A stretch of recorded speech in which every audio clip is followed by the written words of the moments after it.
Hello guys. So welcome to Addy abroad. तो आज हम जो बात करेंगे किसी वर्क परमिट को लेके नहीं करेंगे। हम आज जो बात करेंगे कि जो यूरोपियन स्टैंडर्ड है, इधर काम करने का स्टैंडर्ड है। आप जब इंडिया से यहाँ आते हो, पाकिस्तान से आते हो, बांग्लादेश से आते हो, तो उसके लिए थोड़ी चर्चा करेंगे कि इधर जो टाइम है, इधर जो एजुकेशन है, थोड़ा उसके ऊपर हम बातचीत करेंगे। हमारे साथ जो मेरे दोस्त हैं, मिस्टर संतोष, वो आपको बताएंगे, प्रॉपर गाइड करेंगे को यो यूरोपियन स्टैंडर्ड है वो क्या मायना रखता है पूरे वर्ल्ड में, चाहे वो इटली है, पुर्तगाल है, स्पेन है, जर्मनी है, क्या है। ठीक है। तो हाँ मिस्टर संतोष, आप बताएं जो स्टैंडर्ड है यहाँ का वो कितना खास है और कितना आम है। पहली बात तो मैं बात करूंगा कि इंडिया में जो जिसकी जो काम करने की जो कीमत है वो एकदम ख़राब है। सच बात बोलूँ मैं, एकदम ख़राब है। इंसान को इंसान नहीं समझता है। इंसान को जो काम करता है उसी टाइम कोई वैल्यू नहीं है। उसको कोई मतलब नहीं। इंसान 12 घंटा 13 घंटा 14 घंटा काम करा रहा है और ऊपर से उसकी कोई टाइम का कोई वैल्यू नहीं देता है, ना उसको कोई वैल्यू समझता है, ना उसको कोई रिस्पेक्ट देता है। सीधी सी बात बताऊंगा, आप जब बाहर काम करोगे आपको समझ में आता है कि आपकी टाइम की वैल्यू का जो कीमत है वो क्या है। हर टाइम के हिसाब से आपको 1 घंटे के हिसाब से आपको पैसा दिया जाता है। वो आपकी एक टाइम की कीमत है। वो इसके बाद आपके ऊपर आप कितने स्किल डेवलप करते हो उसके ऊपर आपकी कीमत बनता है। सीधी साफ बात है। और और एक इंसान से किस तरह से बातें किया जाता है वो बाहर से सीखिएगा।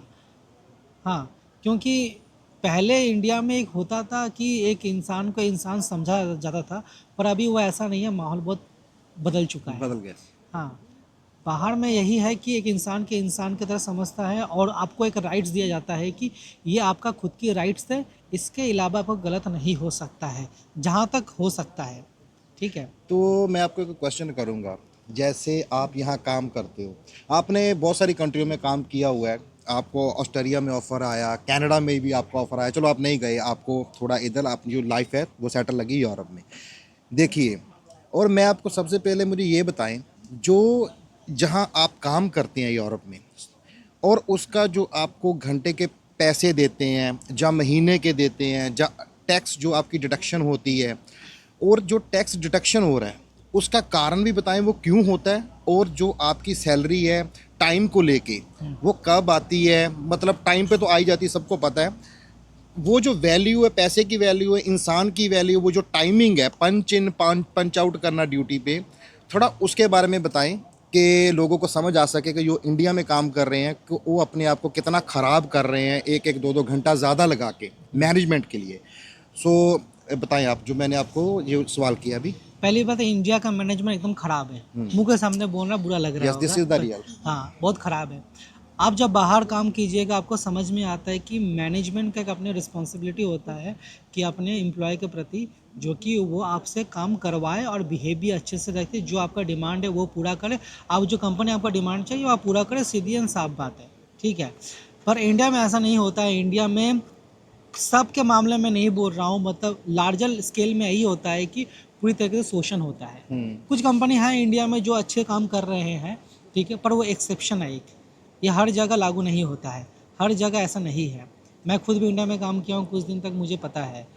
जो मैं देख ही रहा हूँ। और बाहर में इस तरह से है कि आप अगर 1 मिनट का एक्स्ट्रा काम करते हैं वो भी आपको पैसा दिया जाता है। यस। ये पहली बात ये है। ठीक है। आपको किसी चीज़ का तकलीफ़ होगा, हाँ, आप कॉल कीजिएगा। आपका घर में कोई फ़ोन नहीं करेगा, डिस्टर्ब नहीं करेगा कि आपको इतने बजे आना है, इतने बजे आपको पहुंचना है। इस तरह कुछ नहीं है। आपका जो टाइमिंग फिक्स है उसी टाइम पे आप आइएगा। ना वहाँ से कॉल आएगा ना वहाँ से कॉल जाएगा। एक जो भी होगा वो ड्यूटी के दौरान होगा। ठीक है। और इससे भी बड़ी बात है कि आपको कोई दिक्कत है, एक इंसान आपसे सही से अच्छे से बात करेगा कि आपकी प्रॉब्लम क्या है। आपकी प्रॉब्लम पहले सुनेगा, इसके बाद उसको एक्नॉलेज करेगा, इसके बाद उसके ऊपर एक्शन लेगा। ठीक है। पहले अच्छी बात है कि वो आपको सुनेगा, सीधी सी बात है। कुछ नई कंपनी इंडिया में ऐसे आ रहे हैं कि साइकोलॉजी को लेकर बहुत सारा अभियान शुरू कर रहा है। हर कंपनी में साइकोलॉजी को ऊपर मतलब सबको बुला रहा है नया नया कंपनी आ रहा है तो साइकोलॉजी का एक अलग से एक डॉक्टर होते हैं तो कंसल्ट हो रहा है, अभी नया स्टार्ट हुआ है। पर ये ऑलरेडी पहले से ही है, कोई किसी भी मानसिकता से कोई भी पीड़ा होता है तो साइकोलॉजिकली ऑलरेडी यहाँ पे एक कंसल्ट है कि आपको कोई दिक्कत होता है कि एक साइकोलॉजी संस्था है, आप उनसे बात कर सकते हैं। कुछ भी दिक्कत होगा तो साइकोलॉजी जो संस्था जो इंस्टीट्यूशन है वो एक्शन लेगा किसी भी आपका कंपनी के ऊपर, ठीक है। यहाँ पे अपना खुद का राइट्स है, आप अपने खुद के राइट्स के ऊपर कुछ केस भी कर सकते हैं, आपको यहाँ पे आपको बेनिफिट भी मिलता है। और जहाँ टैक्सेशन की बात है, यहाँ पे गवर्नमेंट आपसे टैक्स लेता है, उसके बदले में आपको मेडिकल्स फ्री देता है, ठीक है। और पेंशन प्लान भी है। पेंशन प्लान भी है, जब आप यहाँ का रेसिडेंट बन जाते हो तो पेंशन प्लान है, मेडिकल फ्री है। चाइल्ड के लिए एडुकेशन की कम से कम नहीं तो 80% फ्री है एडुकेशन के ऊपर। जो भी आपके जो बच्चे होंगे वो एडुकेशन फ्री है। इंडिया मामले में ऐसा कुछ नहीं है। मुझे बताइए कि इंडिया में कितना % टैक्स दिया जाता है और गवर्नमेंट उसके लिए हमारे लिए क्या कर रहा है। ना एडुकेशन फ्री है, ना मेडिकल फ्री है, ना पेंशन है। कुछ भी थोड़ा बहुत पैसा चिपका दिया जाता है और कहता है कि हम लोग अच्छे काम कर रहे हैं। ऐसा कुछ मेडिकल नहीं है। को भी बिजनेस बना के रखा है इंडिया में, जो सच में देखा जाए। और मैं एक और क्वेश्चन करता हूँ, जो यूरोप का एयर क्वालिटी जो इंडेक्स है वो कैसा है? जो इसका जो ये मेन हमारा जो क्वेश्चन है कि जो इधर पोल्यूशन है वो किस हिसाब से आप देखते हो, एयर को लेके, सी को लेके, जहाँ के जो ट्रीज़ हैं उन पे, उसके बारे में थोड़ा बताएं। इन लोगों ने फॉरेन कंट्री ने अच्छे से अपने जो आपका जो भी नेचर का वो संभाल के रखा है। Yes. हाँ, ये तो ख़राब तो हो ही रहा है पर जितना हो सके वो संभाल के रखा है। उसको पता है कि अगर हम एयर को और पानी को शुद्ध नहीं करेंगे तो हमारे लिए जीना बेकार है। उसके बाद अभियान भी चल रहा है, कुछ जगह में विवाद भी हो रहा है, बहुत जगह जर्मनी में जैसे है कि बहुत सारी जगह में आपको प्रोटेस्ट भी चल रहा है उस इन्वायरमेंट को लेकर। इंडिया में ऐसा कुछ नहीं हो रहा, हो भी रहा है तो बहुत छोटे से मायने में उसको इम्पोर्टेंस नहीं दिया जा रहा है। इंडिया में कम से कम 150 से 130 से ज़्यादा एयर क्वालिटी का इंडेक्स सबसे ज़्यादा है, जो कि खतरे की बात है। हाँ, मतलब एयर क्वालिटी का इंडेक्स जो है बहुत पुअर है। आप सोच रहे हो कम से कम आपका 25 से 30 के ऊपर एयर क्वालिटी का इंडेक्स जाना नहीं चाहिए। जो कि आप फॉरेन कंट्री में काम कर रहे हो, जैसे कि आपको यूरोप वाला देश में आपको कई कई देशों में आपको मिलेगा 2 मिलेगा एयर क्वालिटी इंडेक्स, जहाँ पे इंडिया में आपको 130 है। हाँ, ये जहाँ पे आप जर्मनी में चलिए, फिनलैंड में चलिए, नॉर्वे में चलिए, आपको 15 मिलेगा, 20 मिलेगा, 13 मिलेगा, 14 मिलेगा, हाँ आपको 25 मिलेगा, 30 भी मिलेगा, 35 भी मिलेगा, कुछ कंट्री में आपको मिलेगा। इसका मतलब ये है कि आप जो सांस ले रहे हैं वो पूरी तरीके से प्योर है, ऑक्सीजन प्योर है, ठीक है। उसमें आप किसी तरह की आपको जो बीमारी जो होगी वो एकदम साधारण होगा, बीमारी नहीं है। आपको इंडिया में 130 से ऊपर मिलेगा, जैसे कि दिल्ली में आपको कम से कम 250 से ऊपर मिलेगा। अब मुंबई में चले जाइए कम से 135, 130, 200 के करीब होगा। अब जहाँ झारखंड, बिहार, बंगाल में अब चले जाइए वहाँ पे 130, 140, 150 है, ठीक है। ये कितनी खतरे की बात है, जो कि आप सांस ले रहे हो, इसका मतलब ये हर प्रतिदिन मिनट के हिसाब से आपको आयु घट रहा है। हाँ, क्योंकि हम आपको ये बता दें कि इस वीडियो में हम किसी कंट्री को क्लेम नहीं कर रहे, जो आपको रियल फैक्ट है वो बता रहे हैं कि लोग यूरोप आना क्यों पसंद करते हैं। अब नहीं तो अब रियल टाइम में आप देख लीजिए कि एयर क्वालिटी इंडेक्स कौन सा कंट्री अच्छा है, आप देख लीजिएगा, ठीक है। आप इंडिया का भी एयर क्वालिटी इंडेक्स देख लीजिएगा क्या चल रहा है। इसमें किसी कंट्री के ब्लेम नहीं दे रहा हूँ, बस जो सही है वो बता रहा हूँ। आप खुद भी जाके चेक कर सकते हैं, ऑनलाइन में जाके सारा सूचना उपलब्ध है।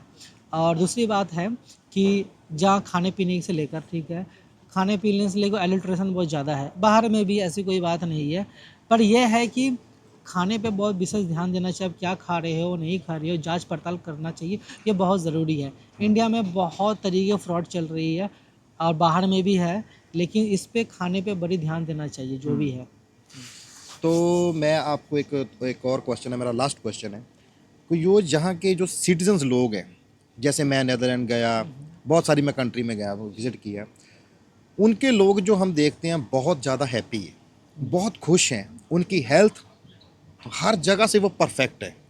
तो उसकी वजह क्या हो सकती है कि इंडिया को ये चीज़ को लेके और इसको, जहाँ ये बेरोज़गारी हो सकती है, ये क्या इसमें आप बोलो कुछ के क्या इसका सल्यूशन भी और इसका क्या हो सकता है ये भी मुझे बताएं। देखिए, सबसे बड़ी इम्पोर्टेंट बात है कि किसी चीज़ को अच्छा करने के लिए उसमें आपका आज़ादी, इंडिपेंडेंट होना बहुत ज़रूरी होता है। बेसिक लेवल का जो एजुकेशन है वो बड़े तरीके से स्ट्रांग होना चाहिए, जो कि बाहर में बेसिक एजुकेशन बहुत ज़्यादा स्ट्रांग है, जो कि इंडिया में वो चीज़ नहीं है। इंडिया में अब तक भी कोई भी स्टेट देखिएगा, अभी तक भी अच्छे से पढ़ाई भी हो भी नहीं रहा है। किसी स्टेज में, किसी गांव में जाइए, यहाँ पे बेसिक लेवल का एजुकेशन बहुत स्ट्रांग है। ऊपर से आपको ज़्यादा पैसा प्राइवेट सेक्टर को देना नहीं पड़ता है, किसी प्राइवेट इंस्टीट्यूशन स्कूल को नहीं देना पड़ता है। कितना पैसा आप लाइएगा तब जाके एजुकेशन आपको दिया जाएगा। यहाँ पे ऐसा कुछ नहीं है। यहाँ पे आपका एजुकेशन मतलब फ्री समझ सकते हो, फ्री है। जब इंसान के ऊपर अगर एजुकेशन का बोझ नहीं रहेगा तो कौन दूसरे को सताएगा। हाँ, मेरे पास पैसा, नॉर्मल पैसा है तो अपने बच्चे को आराम से अच्छा एजुकेशन दे सकता हूँ। जो कि आप इंडिया में हो, आपको अच्छा एजुकेशन देने के लिए आपको ढेर सारा पैसा देना पड़ेगा। तो ये जो तकलीफ़ है, मानसिक जो पीड़ा है, वो कहाँ से आएगा? वही आ रहा है ना कि जो हम पैसा देते हैं, इतना पैसा कहाँ से लाए? जहाँ पैसा हम लाने के लिए दूसरों को तकलीफ़ देते हैं ना, हम खुद भी तकलीफ़ होते हैं। ये एक हिसाब है, एक तरीके से एक साइकोलॉजिकल एक पैटर्न बना हुआ है इंडिया में, इस तरीके की चीज़, ठीक है। और खुश होने के बाद इंडिया सबसे लोएस्ट कैटेगरी में आता है अनहैप्पियर कंट्री। आप सर्च कर लीजिएगा, सबसे हैप्पियर कंट्री आपको 10 लिस्ट यूरोप में ही मिलेगा। 10-15 तो पहले यूरोप में आएगा, लास्ट में 100 के नीचे, 100 के 120 के 30 ऐसे देखिएगा, ठीक से याद नहीं है। 100 के और ऊपर आता है इंडिया अनहैप्पीएस्ट कंट्री।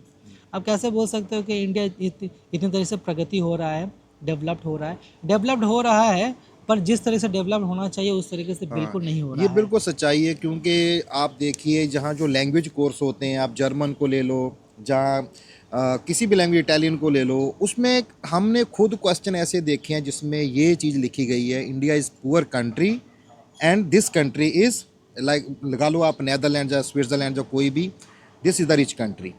कहने का मतलब ये है कि इन लोगों को हर चीज़ का पता भी है, और जो सच हम बोलते हैं ना, तो वो सच जो हम किसी के सामने लेके आते हैं, वो कहते हैं कि उसको संभालना भी बहुत मुश्किल होता है, क्योंकि सच एक कड़वी चीज़ है।